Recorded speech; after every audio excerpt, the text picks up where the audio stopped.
آغاز میں، اور حضور صلی اللہ علیہ وسلم اس ماہ مبارک میں شعبان کے مہینہ میں اتنے روزے رکھتے کہ اور کسی مہینہ میں اتنے روزے نہیں رکھتے تھے۔ عام روٹین نبی پاک علیہ السلام کی یہی تھی کہ ہر مہینے کے کم از کم 3 روزے تو حضور ضرور رکھتے، جن کو ایام 20 کہتے ہیں، یعنی کہ 13، 14 اور 15 یہ 3 تاریخیں ہوتی تھی جن کو ایام 20 کہا جاتا ہے۔ نبی علیہ السلام اس میں روزہ ضرور رکھتے تھے، اور شعبان کے مہینے میں بھی نبی علیہ السلام 13، 14، 15 کا روزہ بھی رکھتے، اور اس کے علاوہ 27 شعبان تک بہت کثرت کے ساتھ روزے رکھتے، اور آخری 3 دن روزے چھوڑ دیتے۔ کسی نے پوچھا کہ یہ آخری 3 دن آپ روزہ کیوں نہیں رکھتے؟ نبی علیہ السلام نے فرمایا کہ آگے رمضان مبارک کا آغاز ہونے والا ہے، میں اپنے آپ کو تیار کر رہا ہوں کہ تاکہ اچھے طریقے کے ساتھ رمضان کے روزے رکھوں، اس لیے شعبان کے آخری 3 دنوں میں روزہ نہیں رکھنا چاہیے۔ وغیرہ نبی علیہ السلام اس ماہ مبارک میں کثرت کے ساتھ روزے رکھا کرتے، اور روزے رکھنے کا میں نے عرض کیا کہ مقصد یہی تھا کہ یہ رمضان مبارک کا مقدمہ ہے۔ نبی علیہ السلام نے اپنے عمل سے بتایا کہ آگے کتنی عظیم شان برکت والا مہینہ آ رہا ہے، تو یہ شعبان المعظم بھی اللہ رب العزت کے ہاں بڑا محترم اور بڑا متبرک ہے، اور اس کو بعض مفسرین یہ بھی فرماتے ہیں کہ اس مہینے میں ایک رات تو آتی ہے تو جس کو شب برات کہتے ہیں، اس کو لیلۃ مبارکہ بھی کہا جاتا ہے کہ مبارک رات ہے۔ جو آیت کریمہ میں نے آپ کے سامنے تلاوت کی کہ انا انزلناہ فی لیلۃ مبارکۃ، کہ یہ جو رات ہے جو اللہ نے نازل کی، اللہ فرماتے ہیں ہم نے اس کو نازل کیا قرآن پاک کو مبارک رات میں۔ بعض کہتے ہیں کہ یہ مبارک رات سے مراد شب قدر ہے، اور بعض کہتے ہیں کہ یہ شب رات بھی ہے، لیکن اکثر جو مفسرین ہیں وہ یہی فرماتے ہیں کہ لیلۃ مبارکہ سے مراد شب قدر ہی ہے جو رمضان میں آتی ہے۔ بہرحال اس کا مطلب یہ بھی نہیں کہ اس رات کی کوئی عظمت نہیں ہے، کوئی فضیلت نہیں ہے۔ بعض لوگ کہہ دیتے ہیں کہ شعبان کی اس رات شب برات کی کوئی فضیلت نہیں ہے، ایسا بالکل نہیں ہے۔ اس رات کی الحمدللہ بہت فضیلت ہے۔ تقریباً 10 صحابہ اکرام رضوان اللہ علیہ اجمعین اس رات کی عظمت کے بارے میں نبی پاک صلی اللہ علیہ وسلم سے احادیث کو روایت کرتے ہیں۔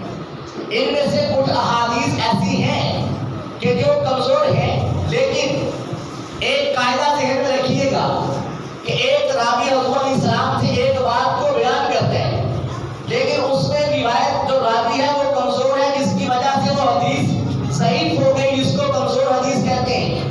لیکن وہی چیز کچھ دوسرے لوگوں نے بیان کی، وہ سارے کے سارے بڑے مضبوط ہیں اور صحیح حدیث بن جاتی ہے، تو وہ کمزور حدیث بھی صحیح ہو جاتی ہے، کیونکہ اس کا جو لب لباب ہے اس حدیث کا وہ دوسری حدیث میں ہمیں مل گیا، اس کی تائید ہو گئی۔ تائید کی وجہ سے وہ کمزور ضعیف حدیث بھی قابل قبول اور قابل عمل ہوتی ہے۔ اس لیے اس رات کی عظمت اور فضیلت اپنی جگہ پر مسلم ہے۔ اصحاب پیغمبر صلی اللہ علیہ وسلم سے اس رات کی عظمت اور فضیلت وارد ہوئی ہے۔ حضور علیہ السلام نے اس رات کی عظمت کو بیان کیا ہے کہ رات کی فضیلت کوئی بے بنیاد نہیں ہے۔ حضور علیہ السلام نے ایک بات ارشاد فرمائی کہ خیر القرون قرنی ثم الذین یلونہم ثم الذین یلونہم۔ حضور علیہ السلام فرماتے ہیں کہ سب سے بہترین فرمایا میرا زمانہ ہے، اور بہترین زمانے میں جو حضور نے فرمایا میرا زمانہ ہے وہ حضور کا اور صحابہ کا زمانہ ہے جو سب سے بہترین زمانہ ہے، اور اس کے بعد فرمایا ثم الذین یلونہم، پھر اس کے بعد تابعین، یعنی کہ حضور اور صحابہ کے بعد کا جو زمانہ ہے مایا وہ سب سے بہترین زمانہ ہے، پھر ثم الذین یلونہم تبع تابعین کا زمانہ بہترین ہے۔ یہ جو خیر القرون جو حضور نے فرمایا ہوا ہے، اپنا اور صحابہ کا زمانہ، تابعین کا زمانہ، تابعین وہ جنہوں نے صحابہ کو دیکھا ہے، اور تبع تابعین وہ جنہوں نے تابعین کو دیکھا ہے۔ روایات میں بھی، احادیث میں بھی، اور تابعین اور تبع تابعین کے زمانہ میں بھی یہ بات بکثرت ملتی ہے کہ انہوں نے شب برات کا خصوصی اہتمام کیا، اس رات میں عبادت کی، اس رات میں قیام کیا، اس رات کو اگلے دن روزہ بھی رکھا. یہ حضور کے زمانے سے لے کر تبع تابعین کے زمانے تک یہ ہمیں ملتا ہے. جب ان کے زمانوں میں ملتا ہے تو اس کا مطلب یہ ہے کہ اس رات کی فضیلت بے بنیاد نہیں ہے. اس رات کی عظمت اور فضیلت اپنی جگہ پر مسلم ہے. اس رات کو بے بنیاد قرار نہیں دیا جا سکتا. اور حضور صلی اللہ علیہ وسلم کا اس رات میں مختلف اعمال کرنا وہ بہت اہم ہے. وہ چیزیں قابل غور ہے کہ کیا ہمیں اپنی مرضی سے کچھ کر لینا چاہیے یا وہ کام کرنے چاہیے جو حضور علیہ السلام نے ہمیں کر کے دکھائے. سب سے پہلے بنیادی بات ایک سمجھ لیں کہ اس رات میں عبادت کا کوئی خاص طریقہ مقرر نہیں ہے. کہ بعض لوگ آج کل آپ کو ملیں گے کیونکہ آج کی رات شب برات ہے. آج کی رات جاگنے کی کہہ لیں, قیام کی کہہ لیں, اللہ کی عبادت کی کہہ لیں, دعاؤں کی کہہ لیں, مبارک رات ہے. اس میں بہت سارے اعمال آج سر انجام دیے جانے ہیں. تو اس رات میں کوئی خاص عبادت اللہ کے اور اس کے رسول نے مقرر نہیں کی. بعض لوگوں کو آپ دیکھیں گے وہ آپ کو بتائیں گے کہ 4 رکعت پڑھیں, پہلی رکعت میں یہ سورت پڑھ کے اتنی بار وہ سورت پڑھیں, دوسری میں یہ کریں, تیسری میں یہ کریں, یا 2 رکعتیں پڑھیں تو یہ کریں, فلاں چیز اس انداز میں پڑھیں. یہ کوئی اثر اس کی نہیں ہے. کوئی خاص طریقہ شریعت نے شب برات کے اندر عبادت کا مقرر نہیں کیا. یہ بات بنیادی ذہن میں رکھیں. آپ عبادت کریں, وہ جو بھی کر سکتے ہیں. آپ قرآن پڑھیں, نوافل پڑھیں, تلاوت کریں, ذکر اذکار کریں, درود پاک کے تحفے بھیجیں, اللہ سے دعائیں مانگیں, یہ سارے آپ کر سکتے ہیں. لیکن کوئی مخصوص عبادت اس رات کی مقرر نہیں کی گئی. یہ بات ذہن میں رکھیں. اچھا, ایک عمل حضور صلی اللہ علیہ وسلم نے اس رات میں کیا کہ نبی پاک صلی اللہ علیہ وسلم قبرستان گئے. اما عائشہ صدیقہ سلام اللہ علیہ کی روایت ہے, قصہ مختصر, کہ انہوں نے دیکھا کہ حضور علیہ السلام بستر میں نہیں ہے. دیکھا تو نبی علیہ السلام جنت البقیع سے واپس آ رہے ہیں. تو وہ رات شب برات تھی. تو نبی علیہ السلام کا شب برات کی رات کو قبرستان جانے کا ثبوت ملتا ہے. لیکن حضرت ایک بات اس میں بھی ذہن میں رہی. حضرت مفتی شفیع صاحب رحمۃ اللہ علیہ فرماتے ہیں کہ نبی پاک صلی اللہ علیہ وسلم کی جو سنت ہے اس کو اسی درجے میں رکھا جائے جیسے نبی علیہ السلام نے کی ہے یا بتائی ہے. اپنی مرضی سے اس میں کوئی چیز ایڈ نہ کی جائے, شامل نہ کی جائے. حضور علیہ السلام کا ساری زندگی شب برات میں قبرستان میں جانا ایک دفعہ ملتا ہے کہ صرف ایک دفعہ اس رات میں گئے. ویسے تو آقا صلی اللہ علیہ وسلم جایا کرتے تھے, جنت البقیع میں جاتے تھے, لیکن شب برات میں صرف ایک دفعہ گئے. اب اس بات کو بنیاد بنا کر کوئی کہے کہ نہیں کہ اب تو ہر سال جانا ضروری ہو گیا, ایسا نہیں ہے. حضور علیہ السلام کی زندگی میں بے شمار دفعہ شب قدر آئی ہے, لیکن آقا مدنی کریم صلی اللہ علیہ وسلم ایک دفعہ گئے ہیں. انہوں نے سمجھا دیا, بتا دیا کہ ہر بار جانا ضروری نہیں. آپ اگر ایک دفعہ چلے جاؤ گے سنت پوری ہو جائے گی, اور اگر کبھی کبھی چھوڑ کے جایا کرو کسی رات کو تب بھی سنت پوری ہو جائے گی. لیکن اگر کوئی کہے کہ نہیں تو اب تو جانا ضروری ہی ضروری ہے, اگر کوئی نہیں جائے گا اس پہ فتویٰ لگا دیا جائے گا, تو فرمایا یہ بات قابل تحسین نہیں ہے. ایک دفعہ جانا ثابت ہے, آپ ضرور جائیے, جانا چاہیے, اور اس کو عادت نہیں بنانا چاہیے, کیونکہ نبی علیہ السلام نے اس کو عادت نہیں بنایا تھا. اس لیے اگر حضور علیہ السلام جس کو عادت بنا سکتے تھے نہیں بنایا تو ہمیں بھی بنانے کی اجازت نہیں ہے. یہ بنیادی بات ذہن میں رکھیں گے. اور اس کے بعد جو میں نے شروع میں عرض کیا کہ دین اصل میں اتباع کا نام. ہم حضور علیہ السلام کے بتائے ہوئے طریقے پہ ان کی اتباع کریں گے تو وہ ہماری عبادات قابل قبول ہوں گی. اگر اپنی مرضی سے کریں گے تو میرے محترم بھائیوں قبول نہیں ہوں گی. مثال ہے کہ صبح کی نماز کے 2 فرض ہیں. کتنے فرض ہیں؟ 2 فرض ہیں.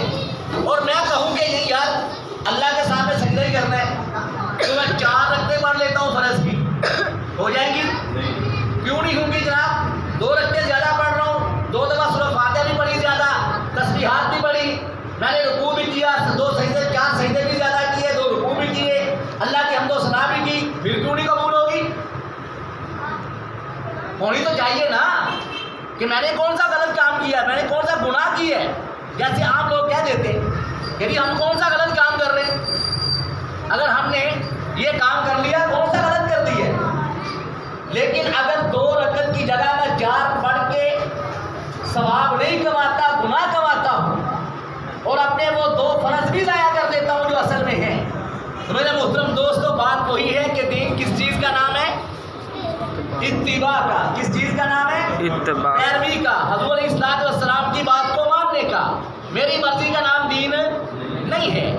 نوافل اس رات میں پڑھے جانا بڑی اہم بات ہے، لیکن میرے محترم دوستو بات وہی جو میں نے پہلے بھی عرض کر دی کہ دین اتباع کا نام ہے، اور حضور صلی اللہ علیہ وسلم نے اپنی زندگی میں نوافل ہمیشہ اپنے گھر میں ادا کیے، بلکہ حضور علیہ الصلوۃ والسلام کے زمانے میں تو یہ تھا کہ صرف فرض مسجد میں ادا ہوتے تھے، سنتیں اور نوافل گھر میں ادا ہوتے تھے، اس لیے کہ حضور نے فرمایا ہوا تھا کہ اپنے گھروں کو نمازوں سے آباد رکھو۔ فرض مسجد میں پڑھنا یہ لازمی اور ضروری ہے۔ کوئی یہ نہ کہے کہ میں گھر میں پڑھ لیتا ہوں، دکان پہ پڑھ لیتا ہوں، کیا ہو گیا؟ فرض مسجد میں آ کے ادا کرنا یہ واجب ہے، واجب کے قریب ہے۔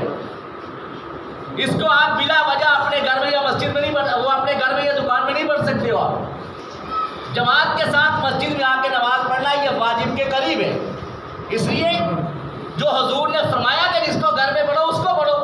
اب ہوتا کیا ہے ایسی راتوں میں کہ یہ نوافل سارے زور دے رہے ہیں کہ مساجد میں نوافل پڑھنے ہیں، مسجد میں جا کے پڑھنے ہیں، بڑا اہتمام ہو رہا ہے، اور جناب بچوں کو تیار کیا جا رہا ہے، خود بھی تیار ہو رہے ہیں، چاہے وہ پورا سال مسجد میں آئے نہ آئے، اب آج کی رات مسجد میں ضرور آنا، نوافل پڑھنے ہیں، جبکہ آقا مدنی کریم علیہ السلام فرما رہے ہیں گھر میں پڑھو، اپنے گھر کو آباد کرو۔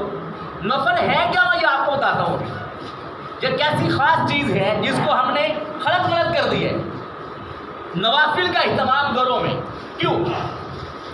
یہ ایک بڑی خاص چیز ہے۔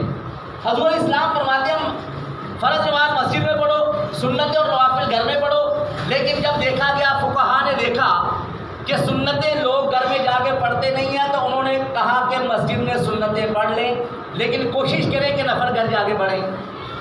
خیر یہ ہمارا معاملہ ہے کہ ہم نے کیسا کرنا ہے، بہتر تو یہی ہے کہ نفل ہم گھر میں پڑھیں تاکہ ہمارے گھروں میں بھی برکات ہو۔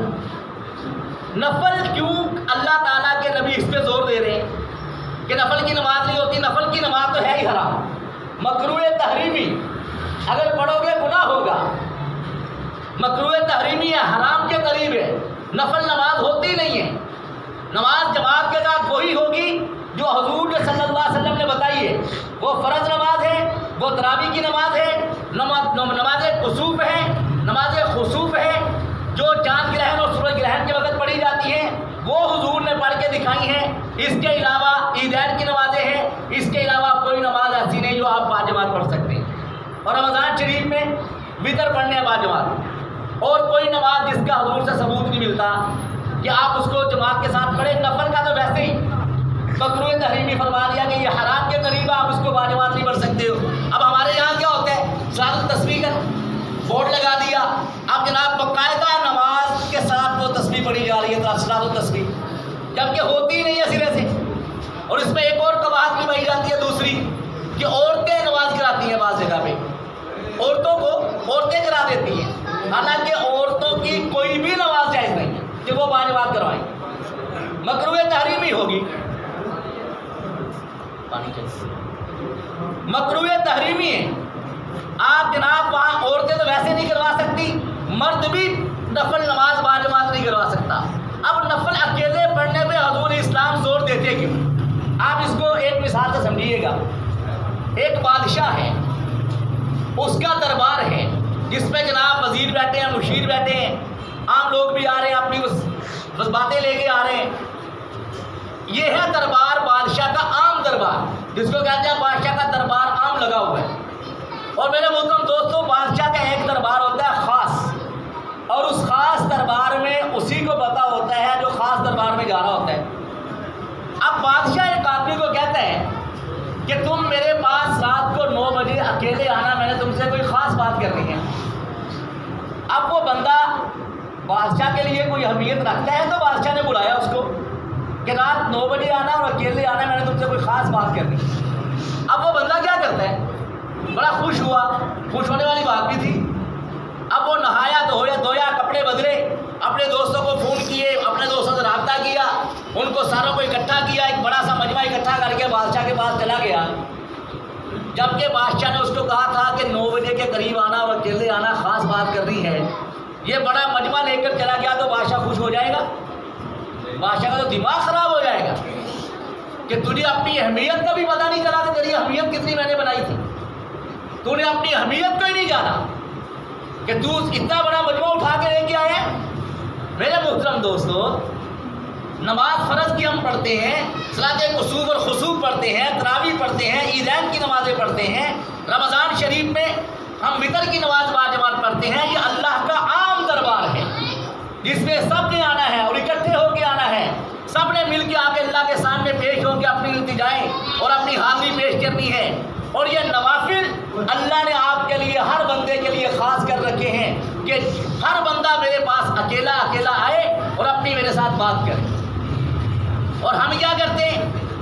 اللہ نے ہمیں کہا کہ یہ راتیں بڑی متبرک ہیں، آؤ میرے پاس، اکیلے آؤ، مجھ سے بات کرو، تنہا آؤ، کسی ایسی جگہ پہ جاؤ جہاں پہ تمہیں کوئی دیکھ نہ سکے، اور میں جناب یہاں پہ جماعت کھڑی کر دوں، اعلان کر دوں کہ صلاۃ تصویری مولوی عبد المتین پڑھائے گا، سارے آ جائیں، یا فلاں مولوی پڑھائے گا، سارے آ جائیں، یہاں میں مجمع لگا کے نماز شروع کر دوں، تو یاد رکھیے گا میں اللہ کے دربار خاص کی توہین کر رہا ہوں۔ اللہ تعالیٰ راضی نہیں ہوں گے۔ کیوں؟ کہ دین کس چیز کا نام ہے؟ کس کا؟ اتباع کا نام ہے۔ نبی پاک صلی اللہ علیہ وسلم، صحابہ اکرام، تابعین و تبع تابعین، اولیاء اکرام کے زمانے میں ایسی کسی نماز کا ثبوت ملتا نہیں ہے۔ اس لیے ہمیں وہ کام نہیں کرنا جو حضور علیہ السلام اور ان کے صحابہ، تابعین و تبع تابعین اور اولیاء اکرام نے نہیں کیا۔ ہم اس پہ نہیں پڑھیں گے، ہم اپنی بربادی نہیں کریں گے۔ یہ نوافل اگر ہم نے پڑھنے ہیں تو ہم اللہ کے خاص دربار میں حاضر ہو کے پڑھیں گے۔ سمجھ آ رہی ہے بات کی؟ آج رات کی بات کر رہا ہوں جو آج رات آ رہی ہے۔ یہ رات بہت اہمیت کی حامل ہے، اس لیے بھی کہ اس رات میں امت کے فیصلے ہوتے ہیں۔ جب یہ رات شروع ہوگی تو اللہ رب العزت 1 سال کے جو معاملات ہیں وہ فرشتوں کے حوالے کریں گے۔ ہر فرشتے کی اللہ نے ڈیوٹی لگائی ہوئی ہے کہ آپ نے رزق پہنچانا ہے، آپ نے کسی کی وہ کیا کہتے ہیں بارش پہنچانی ہے، کسی کے ہاں زمین کے معاملات صحیح کرنے ہیں، کوئی بیج ڈالتا ہے اس کی بیج سیدھے کرنے ہیں۔ یہ سارے معاملات اللہ تعالیٰ نے دنیا کے انسان کے جو متعلقہ معاملات ہیں، اس کائنات سے متعلقہ جو معاملات ہیں، وہ فرشتوں کے ذمے لگا رکھے۔ ہر سال 15 شعبان کی رات کو اللہ رب العزت فرشتوں کو ان کے معاملات ان کے حوالے کرتے ہیں۔ نئے سرے سے کہہ لیں، فرشتوں کو نہیں پتا ہوتا کہ 15 شعبان کو آج تک کا رجسٹر ان کے پاس ہے، آج مغرب تک کا رجسٹر فرشتوں کے پاس ہے کہ ہم نے کیا کرنا ہے۔ یہ عبد المتین ہے، اس کو روزی کتنی دینی ہے، فرشتوں کو شام تک کا پتہ ہے، بس آج شام تک کا پتہ ہے کہ اس مجمع کو کتنی روزی دینی ہے، شام تک کا پتہ ہے، کل کا ان کو نہیں پتا۔ یہ کل کیا ہوگا یہ ان کو 1 سال کا رجسٹر دے دیا جائے گا کہ یہ پکڑیں 1 سال کے یہ آپ کے ذمہ کام ہے۔ وہ فرشتے کے سپرد اس رات میں کیے جاتے ہیں۔ اللہ رب العزت کسی کی جان نکالنی ہے، اس کی فہرست پوری اسرائیل اور ان کی ٹیم کے حوالے کی جاتی ہے کہ اس سال میں ان لوگوں کی جان نکلنی ہے۔ اس سے پہلے آج رات تک کا ان کو پتہ ہے کہ ہم نے کس کس کو قبر کی وادی میں اتارنا ہے، کس کس کی جان نکالنی ہے، کس کس کو قبر کے چوکٹے پہ سے جانا ان کو پتہ ہے شام تک کا۔ اس سے آگے مغرب کے بعد کا ان کو نہیں پتا کہ مغرب کے بعد کس کی جان نکالنی ہے۔ وہ مغرب کے وقت ان کو رجسٹر عطا کر دیے جائیں گے کہ آپ کا یہ کام ہے، آپ نے یہ کرنا ہے۔ اللہ رب العزت کے ہاں ہمارے معاملات آج کی رات باقاعدہ پیش کیے جائیں گے۔ تو نبی علیہ السلام فرمایا کرتے تھے میں روزے اس لیے زیادہ رکھتا ہوں کہ جب اللہ کے ہاں میرے وہ معاملات پیش ہوں تو میں روزے کی حالت میں ہوں، نفل کی حالت میں ہوں، عبادت کی حالت میں ہوں، یعنی کہ ہمیں بھی آقا صلی اللہ علیہ وسلم کی سوچ کو اپنانا ہوگا۔ اپنائیں گے نا انشاءاللہ؟ اپنی مرضی ہم نے نہیں کرنی انشاءاللہ۔ دیکھیں میں آپ سے واضح بات کر رہا ہوں، جو باتیں میں نے آپ سے کی ہیں نا، اگر کوئی میرے دوسرے مسلک کا بھائی بیٹھا ہوا اپنے مولانا صاحب سے پوچھے جا کے کہ جناب یہ بات ٹھیک ہے کہ غلط ہے، وہ آپ کو انشاءاللہ بتائیں گے۔ اور ماشاءاللہ کافی پڑھے لکھے حضرات ہیں، آپ ان سے پوچھیے۔ ڈاکٹر یہ پروفیسر امجد صاحب ہیں، ماشاءاللہ ہمارے ڈگری کالج کے پروفیسر ہیں، ان سے بات کیجیے۔ ہمارے ڈاکٹر سعید صاحب آئے ہوئے آج کل ماشاءاللہ، بڑے پڑھے لکھے آدمی، ان سے بات کریں، یعنی کہ جس سے آپ بات کریں گے وہ آپ کو صحیح بتائے گا، پڑھا لکھا بندہ ہونا چاہیے۔ یہ نہ ہو کہ جناب آپ نے ویسے اس کو لا کے بٹھا دیا مسجد میں، وہ ٹائم پاس کروا رہا آپ کا اور اپنا بھی کر رہا ہے، تو وہ آپ کو کہے گی نہیں جی مولوی صاحب کو کیا پتہ ہے۔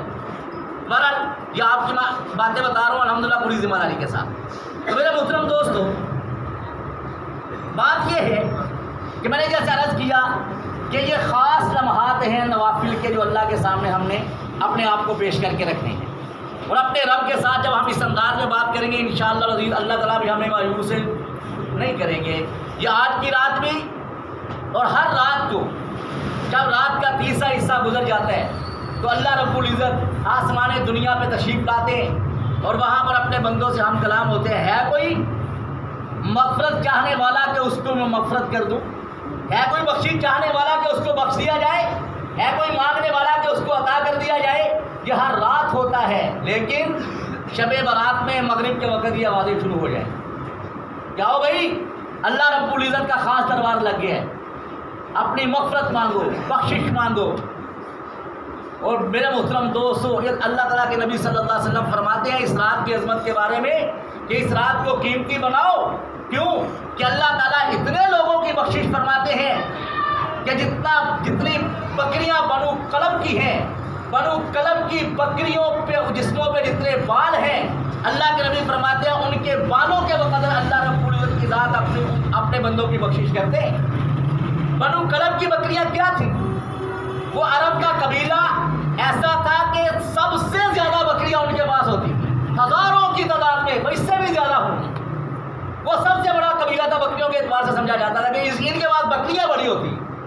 حضور نے بنو کلب کی بکریاں، ان کے جسموں پہ جو بال ہیں، اندازہ لگائیے بات کہاں چلی جاتی ہے، ہزاروں لاکھوں کہاں تک بات جاتی ہے، لاکھوں کروڑوں میں بات چلی جاتی ہے۔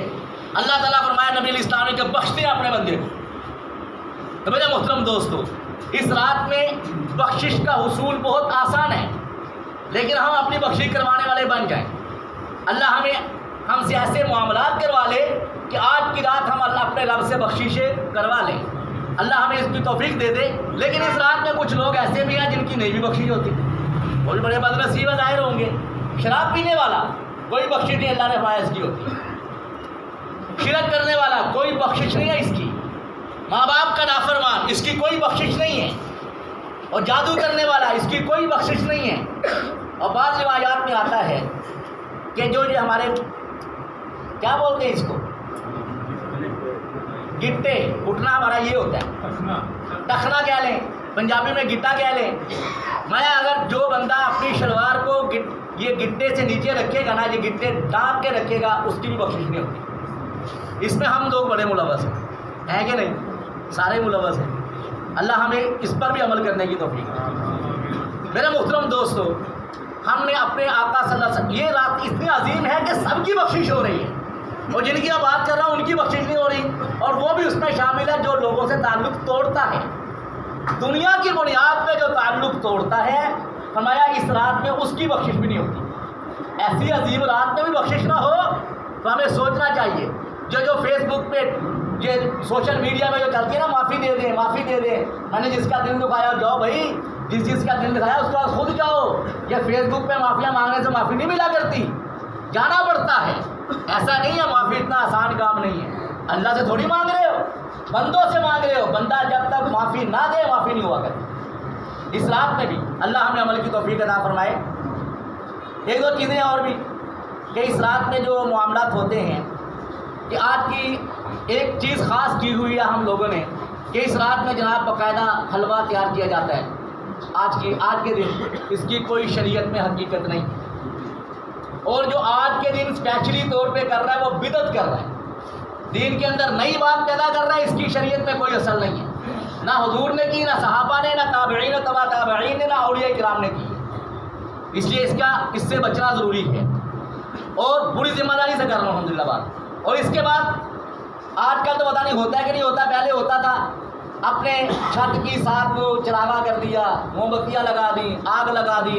وہ اللہ کے بندو، ہمارے نبی صلی اللہ علیہ وسلم تو آگ بجھانے آئے تھے، ہم ان کاموں، ان موقعوں پر ہم آگ لگا دیتے ہیں۔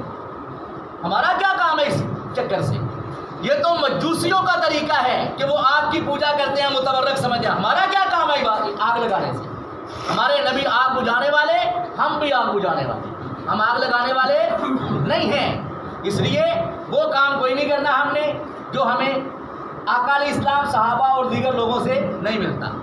اور اس کے بعد آخری بات، کل کا روزہ رکھا جا سکتا ہے، لیکن اس کو سنت سمجھ کے باقاعدہ نہیں رکھا جائے گا۔ اگر کوئی نہیں رکھے گا تو کوئی گناہ نہیں کر رہا، رکھ لو گے ثواب بھی ہو جائے گا، کیونکہ نبی علیہ الصلوۃ والسلام کی احادیث میں اس کا الگ طور پہ جو نفل روزوں رکھنے کا حکم ہے کہ یہ نفل روزے رکھ لیے جائیں ثواب ملتا ہے، اس میں شعبان کے روزے کا ذکر نہیں ہے۔ لیکن چونکہ نبی علیہ السلام ہر مہینے 13، 14، 15 جو تاریخ ہوتی تھی چاند کی، اس پہ روزہ رکھتے تھے، اس نیت کے ساتھ آپ رکھ لیں تو آپ کو ثواب ملے گا، باقاعدہ اجر ملے گا۔ لیکن اگر آپ یہ سمجھیں کہ یہ شب برات کا روزہ ہے تو میرے بھائی یہ کوئی روزہ نہیں، اس نیت سے بالکل نہ رکھیں۔ اور آخری بات کہ بدعات کی نحوست کیا ہے، دو باتیں اس میں عرض کرنے لگا ہوں، ایک حضرت مفتی شفیع رحمۃ اللہ علیہ کی اور ایک اپنے استاد حضرت مولانا سرفراز خان صفدر رحمۃ اللہ علیہ کی۔ حضرت مفتی شفیع صاحب رحمۃ اللہ علیہ فرماتے ہیں جو بدعات کرتا ہے نا، آپ اس کو دیکھ لیں، وہ سنتیں اور فرائض جو ادا کرنے ہوتے ہیں وہ اس سے ادا نہیں ہوتے۔ اب دیکھ لیں، حضور نے نفل پڑھنے سے منع کیا، جو لوگ بعد کے نفل پڑھنے آ رہے ہوتے ہیں نا مساجد میں، بڑے کپڑے پہن کے بڑے، تو آپ ان کی عملی زندگی دیکھیے، نہ وہ سنتیں پورا کر رہے ہوتے نہ وہ فرض نماز میں آ رہے ہوتے۔ یہ بدعت کی نحوست ہے کہ جس کی وجہ سے وہ بیچارہ وہ امور جو واقعی کرنے کا اس سے محروم ہو رہا ہے۔ اور حضرت ہمارے شیخ فرمایا کرتے تھے کہ بدعت کی نحوست سب سے بڑی یہ ہے کہ بدعتی آدمی توبہ ہی نہیں کرتا، ہوتا گناہ ہے، اس سے توبہ ہی نہیں کر پاتا، اس وجہ سے کہ وہ اس کو گناہ سمجھتا ہی نہیں ہے۔ ایک بندہ کہتا میں نفل پڑھ رہا ہوں، یہ کون سا گناہ کا کام ہے؟ جب تک اس کو وہ بدعت سمجھے گا نہیں، اس کو گناہ ہی نہیں سمجھے گا تو توبہ کیسے کرے گا؟ حالانکہ ہم بتا رہے ہیں کہ حضور نے منع کیا ہوا ہے، ایسا نہیں ہے۔ حضور اسلام کی زندگی میں اس کا کوئی ثبوت نہیں ملتا، صحابہ نے کچھ کر کے نہیں دکھایا ایسا۔ صحابہ سے بڑا تو عاشق کوئی نہیں تھا نا۔ جب انہوں نے نہیں کیا تو اس کا مطلب یہ ہوا کہ جب میں اس کو گناہ نہیں سمجھوں گا تو توبہ بھی نہیں کروں گا، اس کا مطلب یہ ہوا کہ ساری زندگی گناہ کرتا چلا جاؤں گا۔ اس لیے جہاں سے آپ کو صحیح بات ملے اس کو قبول کر لیجیے، اور اس پہ ہم بحث میں بھی نہیں پڑھتے، یہ فضول بحثیں ہوتی ہیں، ہم بات کریں گے، اپنی بات بتائیں گے آپ کو، جس کو سمجھ آتی ہے وہ عمل کرے، جس کو نہیں سمجھ آتی پوچھیں، اپنے بڑوں سے پوچھیں کہ ہاں جی یہ بات ہے کہ نہیں۔ اگر پھر نہ سمجھ آئے تو جناب ہم پھر حاضر ہیں۔ اللہ ہمیں صحیح معنوں میں اس رات کا اتباع اور اس رات کی اہمیت کو سمجھنے کی توفیق دے۔ وآخر دعوانا